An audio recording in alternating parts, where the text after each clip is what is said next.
Hi guys, welcome to our channel Telugu audio stories with Maitri. నా ఛానల్ని ఎవరైనా ఫస్ట్ టైం చూస్తున్నట్టయితే తప్పకుండా లైక్ చేయండి, షేర్ చేయండి అండ్ సబ్స్క్రైబ్ చేసుకోండి. Miss Lakkamamba part 73. ఇక లేట్ చేయకుండా స్టోరీలోకి వెళ్ళిపోదాం. Chicken fry piece biryani, paya, naan రోటీ, ఇంకా చికెన్ 65. ఫైనల్గా నువ్వు అడిగిన ఐస్ క్రీమ్ ఓకేనా? నాకు ఆకలేస్తుంది ప్లీజ్, ఈ ఒక్కసారికి అన్నాడు శౌర్య కాస్త వంగి ఆమె కళ్ళల్లోకి చూస్తూ. కాస్త షాక్ అవుతూ చూసింది లక్కీ శౌర్యాన్ని. బావేనా అనుకుంటూ. పైగా ఫస్ట్ టైం ఇలా బతిమాలుతూ అడుగుతున్నాడు. ఇంకా చాలా కొత్తగా కూడా కనిపిస్తున్నాడు. ఎందుకైనా మంచిది. ఇప్పుడు ఓవర్ బిల్డప్ ఇస్తే మళ్ళీ బావ కోప్పడితే ఇక్కడి నుంచి మళ్ళీ ఎక్కడికి పారిపోను? ఆల్రెడీ ఫుల్ ఆకలి దంచేస్తుంది లోపల. ఇక చాలే, బావ బతిమలాడినందుకు కాకపోయినా ఈ ఈ ఫుడ్ ఐటమ్స్ చూసినందుకైనా తినాలి అనుకుంది లక్కీ. ఈ ఒక్కసారికి అంటుంది ఏదో కొంచెం అలకలో 10వ వంతు బిల్డప్ ఇస్తూ. ఓకే ఓకే ప్లీజ్, టైం చాలా అయింది త్వరగా అన్నాడు శౌర్య. ఇక దండయాత్ర ప్రకటించింది లక్కీ ఫుడ్ పైన. 15 మినిట్స్కి బిల్లు కట్టేసి తన ఫేవరెట్ చాక్లెట్ ఐస్ క్రీమ్ తీసుకొని శౌర్య వచ్చేసరికి కడుపు నిండా తిని కూడా ఇంకా ఫేస్ అలకగానే పెట్టుకొని కూర్చుంది లక్కీ. దాంతో వస్తున్న నవ్వుని ఆపుకొని ఇదిగో నీ చాక్లెట్ ఐస్ క్రీమ్ అన్నాడు శౌర్య. నువ్వు నాకొద్దు అంటుంది లక్కీ. అదేంటి, ఇందాక అడిగావు కదా, తీసుకోమా అన్నాడు లాలనగా శౌర్య. అంతే, అతడు చూపించిన ఎఫెక్షన్ కి గాలిలో తేలిపోయింది మన లక్కీ. అయినా అలక ఫేస్ నుంచి పక్కన పెట్టకుండానే అలాగే తీసుకుంది. ఇక బయటికి వచ్చాక బైక్ స్టార్ట్ చేస్తూ ముందల కూర్చుంటావా లేక నార్మల్ గా బ్యాక్ కూర్చుంటావా అని అడిగాడు శౌర్య కాస్త స్మైల్ చేస్తూ, లక్కీ కళ్ళల్లోకి చూస్తూ. అతని క- అతని కళ్ళు అతని కళ్ళు కూడా కొంటెగా నవ్వుతున్నాయి. కాస్త ఇబ్బంది పడుతూనే నువ్వు వెనకాలే కూర్చుంటాను అంది లక్కీ తలదించుకొని. ఇక బైక్ స్టార్ట్ చేయగానే శౌర్య తన కోట్ తీసి వేసుకో అన్నట్లుగా ఆమె చేతికి ఇచ్చాడు. ఆమె చేతిలో ఐస్ క్రీమ్ కోన్ ఉండడంతో తనే వేశాడు. ఇక స్టార్ట్ అయ్యారు. ఐస్ క్రీమ్ తింటూ తిడితే తిట్టాడు కానీ బావ సూపర్, ఇవాళ నాతో చాలా బాగా మాట్లాడాడు. నన్ను ఒంటరిగా వదిలేసినందుకు వెతుక్కుంటూ వచ్చాడు, నన్ను బుజ్జగించాడు, నా ఆకలి తెలుసుకున్నాడు, ఇంకా నా ఫేవరెట్ ఐస్ క్రీమ్ కూడా కొనిచ్చాడు అని మనసులో అనుకుంటూ ఐస్ క్రీమ్ తినడం కంప్లీట్ చేసి ఆమె 2 చేతులతో శౌర్య నడుము చుట్టూ చేతులు వేసి వీపుపై తల పక్కకు ఆనించి కళ్ళు మూసుకుంది. బైక్ నడుపుతున్న శౌర్య ఓయ్ నిద్ర వస్తుందా అని అడిగాడు. ఆమ్, చాలా అంది లక్కీ. ఇంటికి వెళ్ళాక మీ నాన్నగారిని చూస్తే నిద్ర ఎగిరిపోతుందేమో అన్నాడు శౌర్య. ఎందుకు బావా ఎప్పుడు చూసినా మా నాన్నగారిని గుర్తుకు చేస్తావు, అసలే భయంతో చచ్చిపోతుంటే అంటుంది కంప్లైంట్ గా చెవి దగ్గర ముఖం పెట్టి మరీ లక్కీ. నిజంగా అంత భయం ఉన్నదానివి అయితే ఎందుకు చేసావే ఫోన్? అయినా నేను నీకు ఏం అన్యాయం చేశాను? ఆల్ రైట్, నీకు అన్యాయం చేశాను, అనికకు న్యాయం చేశానా మరి? తన లవ్‌ని యాక్సెప్ట్ చేసి, అలా చేస్తే నువ్వు అప్పుడు కదా బాధపడాలి అని అడిగాడు శౌర్య. అయ్యో బావ, నీకు తెలియని విషయం చాలా ఉంది. నేను ఊరికనే మా ఇంటికి ఫోన్ చెయ్యలేదు. ఆ రజనీ ఆంటీ అనగానే ఐ నో దట్ బంటి అన్నీ చెప్పాడు అని శౌర్య అనగానే, అంటే బంటి చెప్తేనే వచ్చావా నన్ను వెతుక్కుంటూ, లేకపోతే వచ్చేవాడివి కాదా అని ఏడుపు గొంతుతో అడిగి మరి కొత్త గొడవ వేసుకుంది లక్కీ. అవునే, అయితే ఏంటి? నీకు నా మీద నమ్మకం లేదు కదా? నేను అన్యాయం చేశాను మరి. అలాంటప్పుడు నేనెందుకు రావాలి నిన్ను వెతుక్కుంటూ అని అడిగాడు. శౌర్య మాటకి లక్కీ దగ్గర సమాధానం లేదు. నా మీద నీకు నమ్మకం లేదు. అన్ని తప్పులు చేస్తాను కదా, అందుకే రోడ్డు పైన కూడా వదిలేశాను అన్నాడు శౌర్య.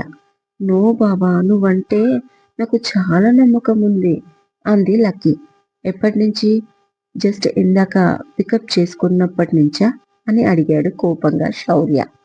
అదేం లేదు బావా, నువ్వంటే నాకు చాలా అంటూ ఆగిపోయింది. చాలు చాలు, నీకంత సీన్ లేదు. నీకు కావాల్సింది హ్యాపీగా షికార్లు తిరగడం, బయట ఫుడ్‌ని ఎంజాయ్ చేయడం, మూవీస్ చూడడం, షాపింగ్ చేయడం. నీ లైఫ్‌లో ఒక మనిషి అంటే ఇష్టం, ప్రేమ ఇలాంటివి ఏమీ లేవు. నీకు రావు కూడా అలాంటివి.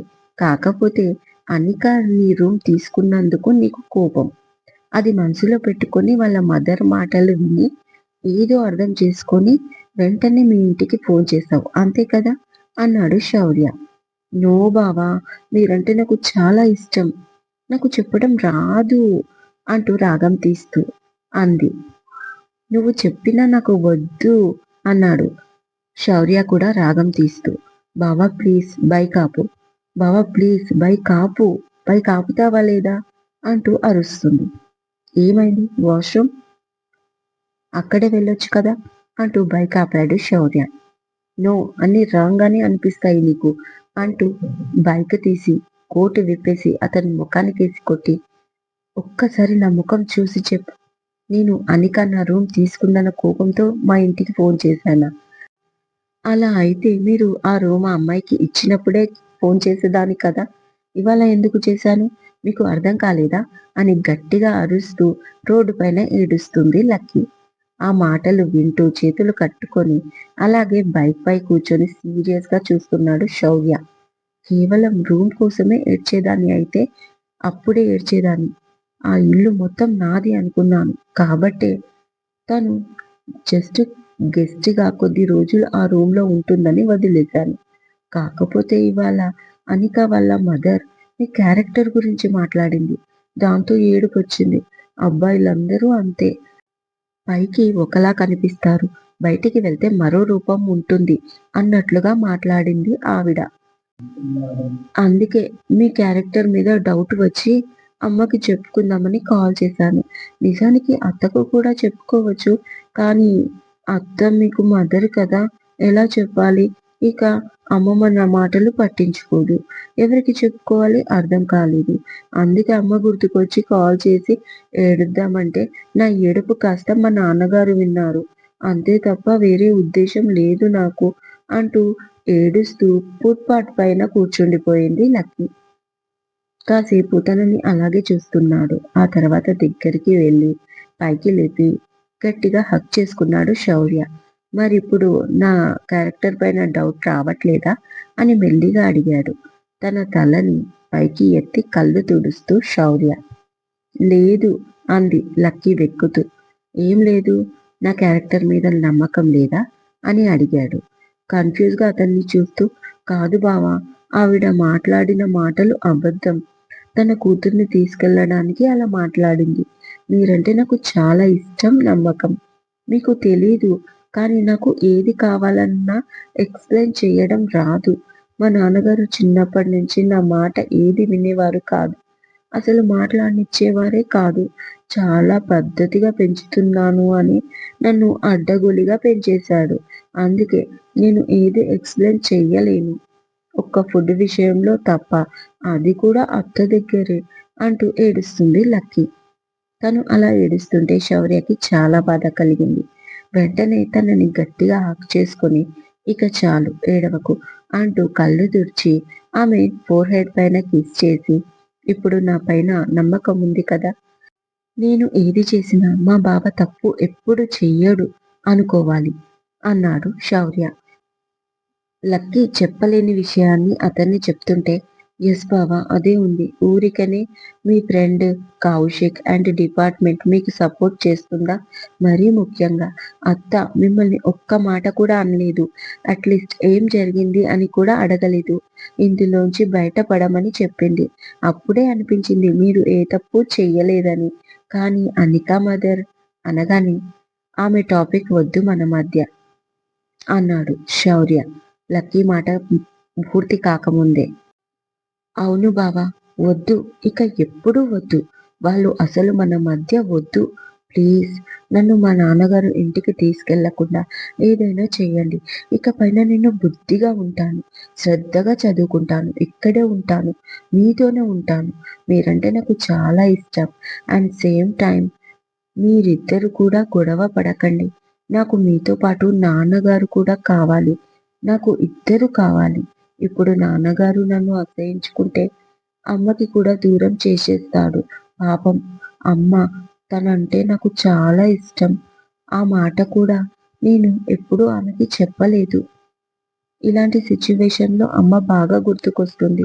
అందుకే కాల్ చేశాను అంటూ ఏడుస్తుంది లక్కీ. ఇక ఏడవకు. నువ్వన్నట్లుగా మా మధ్య గొడవ అస్సలు జరగదు. ఇకపైన ఏది జరిగినా ఇప్పుడు అన్నావే ఎక్స్‌ప్లెయిన్ చేయడం రాదు అని.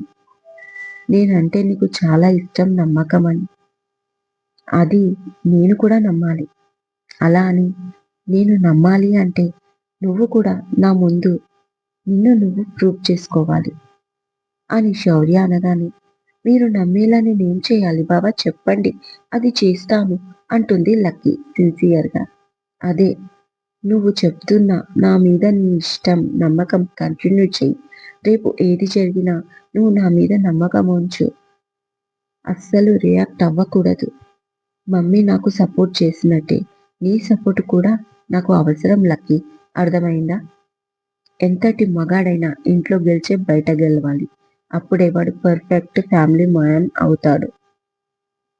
అంతే తప్ప ఇంట్లో తన ఫ్యామిలీ మెంబర్స్ అసహించుకుంటుంటే పట్టించుకోకుండా బయట మాత్రం అందరితో బాగుండి పరాయి వాళ్ళతో పలానా వాడు చాలా మంచివాడు అనిపించుకుంటే ఏ లాభం లక్కీ అన్నాడు శౌర్య. "ఉమ్, అర్థమైంది బావా" అంది లక్కీ. నిజంగా నీకు అర్థమైతే ఇకపైన నీ బిహేవియర్ చేంజ్ అవుతుంది. చూద్దాం నీలో ఎంత చేంజ్ వస్తుందో. ఇక వెళ్దామా అంటూ తనని తీసుకొని స్టార్ట్ అయ్యాడు శౌర్య. అప్పటికి నైట్ 12:40 అయిపోతుంది ఇంటికి వచ్చేసరికి. నెక్స్ట్ డే ఎర్లీ మార్నింగ్ చాలా గంభీరంగా కూర్చున్నాడు గురునాథం. అలాగే కొద్ది దూరంలో డైనింగ్ టేబుల్ దగ్గర పుష్ప, వంటింట్లో మల్లితో పాటు జయంతి, కొడుకుకి కొద్ది దూరం సోఫాలో సులోచనమ్మ. అందరూ గురునాథంని చూస్తూ ఉన్నారు. శౌర్య వస్తే వీళ్ళిద్దరికి ఏం గొడవ జరుగుతుందో అనే టెన్షన్‌లో ముగ్గురు ఉన్నారు. ఇన్నేళ్లకు అన్నా వదిన ఇద్దరూ కలిసి వచ్చినందుకు ఒక పక్కన హ్యాపీగా ఉన్నా, మరో పక్కన లక్కీని తనతో తీసుకెళ్తాడేమో అన్న భయంతో కొట్టుమిట్టాడుతుంది పుష్ప. నైట్ లక్కీని శౌర్య తీసుకెళ్లడం, ఇక గురునాథం రూమ్ చూపించగానే రూమ్‌లోకి వెళ్ళాడు. జయంతి భోజనం తేగానే కామ్‌గా తినేసి పడుకున్నాడు. దాంతో జయంతి కూడా హ్యాపీ అయిపోయింది చాలా.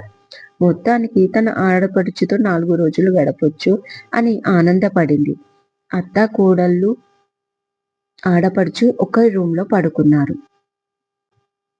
నిన్న రాత్రి వేళ ఆమె కొడుకు నా కూతురు లక్కమాంబని ఎక్కడికి తీసుకెళ్ళాడు అని జయంతిని అడిగాడు గురునాథం. నాకు తెలీదండి. వాళ్ళు వచ్చేసరికి నేను మేలుకొని లేను అని తప్పించుకుంది జయంతి. ఇదండి ఇవాళటి ఎపిసోడ్. ఈ ఎపిసోడ్ మీకు నచ్చినట్టు అయితే నాకు కామెంట్‌లో చెప్పండి.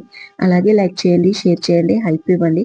సబ్స్క్రైబ్ చేసుకోండి నా ఛానల్‌ని. మరొక మంచి ఎపిసోడ్‌తో మీ ముందు ఉంటాను. గాయత్రి.